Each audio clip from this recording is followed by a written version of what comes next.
முதல் நிலையை கடப்பதற்கான பணிகள் துவங்கப்பட்டது.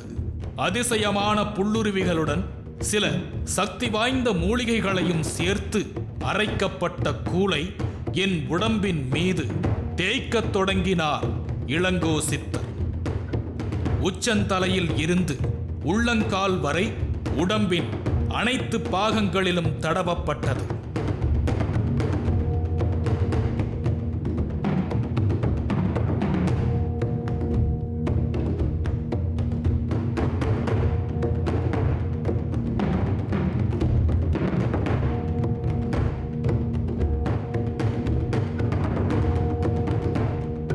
சிறிது நேரத்திற்கு பின்பு குளிர்ந்த நீரை என் மீது ஊற்றி குளிக்க வைத்தார்கள்.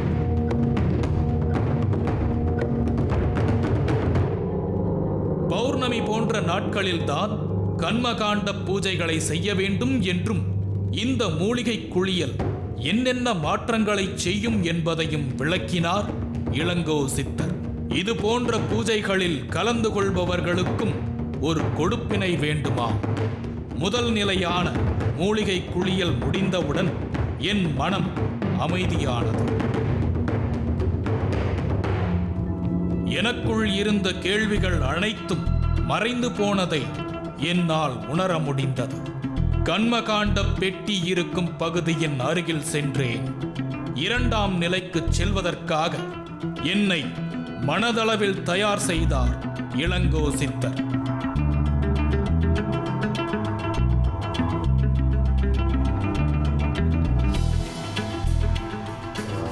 தெய்வங்களுக்கு மட்டுமே பயன்படுத்தப்படும் தர்ப்பை புல் மற்றும் வெட்டி வேர்களால் ஒரு படுக்கை தயார் செய்யப்பட்டிருந்தது.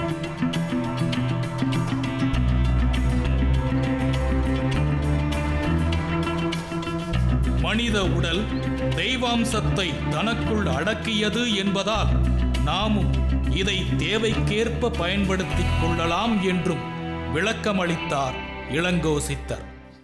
பொதுவாக இந்த மாதிரி ஒரு புற்களை தெய்வத்துக்கு படுக்க வைக்க தான் பயன்படுத்துவாங்க.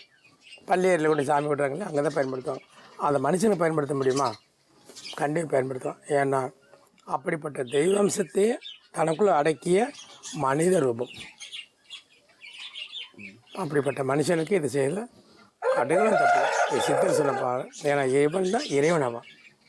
இறைவன் நோக்கி அவன் பயணம்.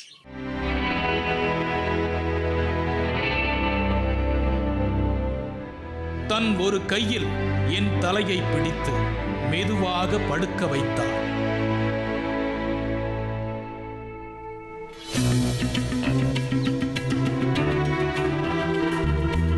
கைகள் வெளியே தெரியாதவாறு துண்டால் மூடப்பட்டது. பின்பு ஒரு இதமான இசை ஒலிக்கத் தொடங்கியது.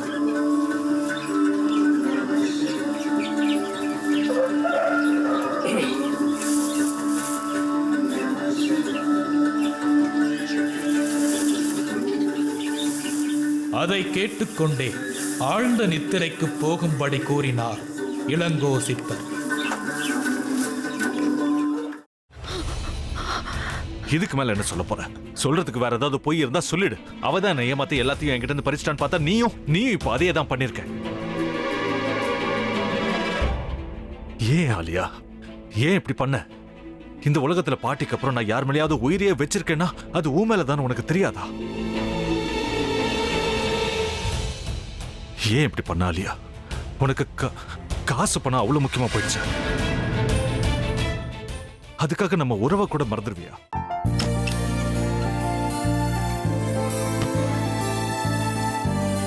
சக்தி சக்தி ஒரு நிமிஷம்.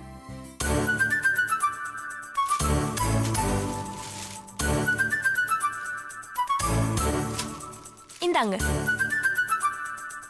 என்ன இது? உங்களுக்கு பிடிச்ச பிராண்ட் செப்பல். இது என்ன நான் தலையில வச்சுட்டு தூங்கணுமா? சரி அதை விடுங்க. இங்க பாத்தீங்களா டைம் பீஸ். இதோட அலாரம்க்கு தான் நீங்க டெய்லி எந்திரிக்கணும். அதெல்லாம் என் மொபைல்ல இருக்கு. முத்து முத்து என்னடி இவன் முத்துன்னு ஒருத்திய உருவாக்கி விட்டான். செல்வியை மறப்பான்னு பார்த்தா எப்ப பார்த்தாலும் முத்து முத்துன்னு கூப்பிட்டு இருக்கான். முத்துவ கூப்பிட மட்டுமா செய்யறான், முத்துவ வச்சு என்னென்னமோ செய்யறான். நாம தான் இளிச்சவாய் மாதிரி வேடிக்கை பார்த்துட்டு இருக்கோம். என்ன முறைச்சு என்ன பிரயோஜனமாயா? உனக்கு வேற குரல் போயிடுச்சு. அடுத்து அவ செல்வியை கூப்பிட்டானா என்ன பண்ண போற? உன்னுடைய விருப்பப்படியே நீ ராமநாத வீட்டு மருமகளா வாழ போற. கண்டிப்பா என்னுடைய ஸ்தானத்திலிருந்து அவன் உன்னை நல்லா பார்த்துக்குவான் அம்மா. டேய், அவரை பத்தி தான் உனக்கு தெரியும்ல. அவர் எந்த முடிவு எடுத்தாலும் அதான் ஃபைனல். நம்ம அப்பா வேணுமா வேணாமாங்கிறத நீயே முடிவு பண்ணிக்கோ. வாடா.